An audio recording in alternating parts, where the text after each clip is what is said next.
بسم اللہ الرحمن الرحیم۔ حدیث نبوی صلی اللہ علیہ وآلہ وسلم۔ رسول اللہ صلی اللہ علیہ وسلم سے کچھ باتیں دریافت کی گئیں کہ آپ کو برا معلوم ہوا، اور جب اس قسم کے سوالات کی آپ صلی اللہ علیہ وسلم پر بہت زیادتی کی گئی تو آپ کو غصہ آ گیا۔ پھر آپ نے لوگوں سے فرمایا، اچھا اب مجھ سے جو چاہو پوچھو۔ تو ایک شخص نے دریافت کیا کہ میرا باپ کون ہے؟ آپ نے فرمایا، تیرا باپ حذافہ ہے۔ پھر دوسرا آدمی کھڑا ہوا اور اس نے پوچھا کہ یا رسول اللہ میرا باپ کون ہے؟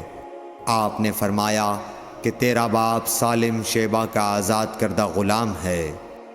آخر حضرت عمر رضی اللہ تعالی عنہ نے آپ کے چہرہ مبارک کا حال دیکھا تو عرض کیا، یا رسول اللہ ہم ان باتوں کے دریافت کرنے سے جو آپ کو ناگوار ہوں اللہ تعالی سے توبہ کرتے ہیں۔ صحیح بخاری حدیث نمبر 92۔